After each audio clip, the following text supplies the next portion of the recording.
and families that have one individual enduring domestic violence.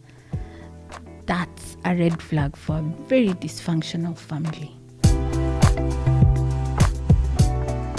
Hi, my name is Irene, and this is Coffee with a Therapist. Every week, I invite clients to my therapy room through letters, not their real names, for us to explore the issues that plague them, issues that relate with me and you. Last week, we talked about domestic violence, and today I have a letter. Same thing. Hi, my name is Ella. I'm writing to you today with a heavy heart, seeking your guidance and assistance in a matter of utmost importance. I'm deeply concerned about my sister, who is currently trapped in an abusive relationship. Over the past few months, it has become increasingly apparent that she is enduring physical, emotional, and psychological abuse in the hands of a partner. We always discuss physical abuse. No one talks about emotional and psychological abuse. Emotional, where people withdraw, or an individual withdraws love from you, attention, and have you craving emotionally. Psychological, where a partner gaslights,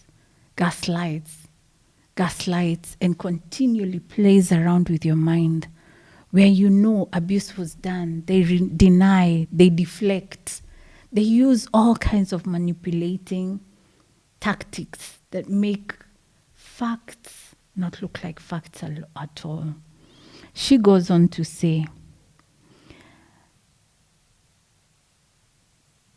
despite our repeated attempts to persuade her to leave this toxic situation, she remains unwilling to take action or seek help.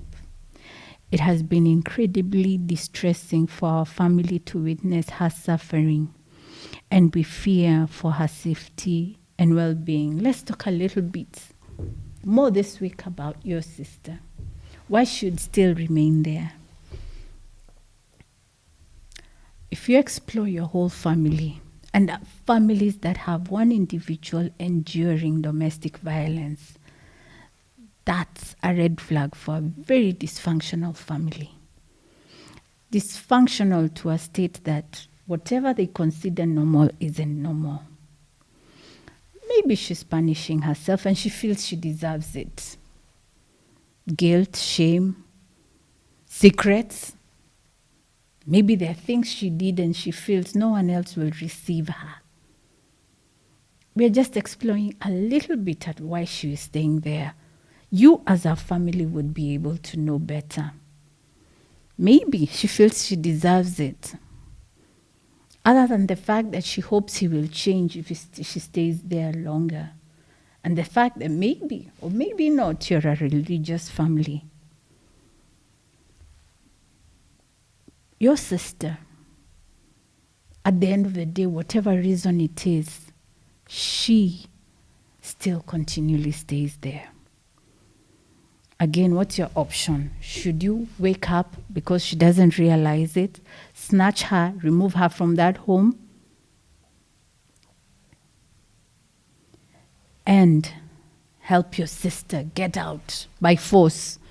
Here you say, Ella, you've tried repeatedly, and Ella has refused. I know of a family that actually bought tickets and took a family member, flew them out of the country with her children. And in 6 months, she was back, and back with the same guy. I know of another family that actually facilitated their loved one to leave the country. And she left and went abroad. Within no time, the same abuser they were helping her to get away from joined her. As a family, what should you do? Because when you remove them, even forcefully, as grown-ups, they might go back. Remember, we talked about the cycle of going, coming, going, coming, going, coming. We have to agree psychologically and emotionally they're in a state where they cannot see what you're seeing. And the things they're experiencing, as much as it is hurt or love bombing, which turns into hurt, they are in a cycle and a pattern of hurt and pain, whether they're addicted to it or not. We are in a state where they're stuck and they want to remain there. So what are your options? Do you sit and watch your loved one to continue to receive beatings until they are no more? Because we've had many stories of families who've lost their loved one to domestic violence, and they saw it for years and years, and after the loved one rested, they're guilty. We could have done more. And what is more? I've shared that more could mean literally against their will, snatching them and taking them out, and the individual comes back. Where there is a will, there is a way. A human will find their way back to what it is they want. Do you sit and watch? Or do you just give up? What's the solution? Because repeatedly telling them, do you sit and wait for the 7-time cycle to end and hope they will still be alive or have their body parts intact by the time they're ready to live for good? Do we sit as waiting ducks and just say, okay, let's wait, let's watch, let's come? Do we count until number 7? What's the solution to our loved ones who are experiencing domestic violence?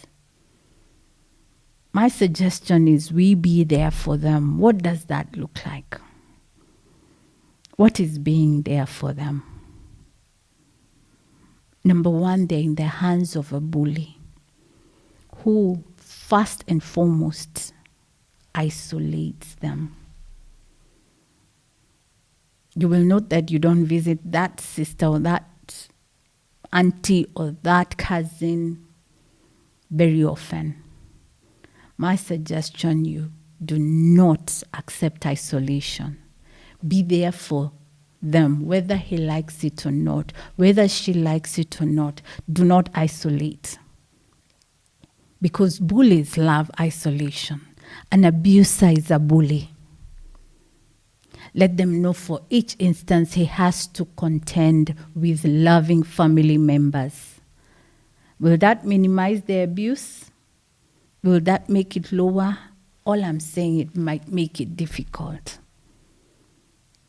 And the more you're there, and the more you talk to your loved one, the more slowly they will realize. Many who have left because of a strong support system. They knew the family will always stand with them, be there for them. Don't isolate, visit, whether they like it or not.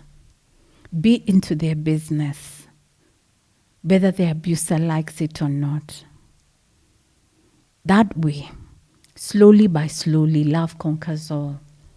The abused will understand that you love them and that this love I am getting doesn't look like the love I'm getting from my families.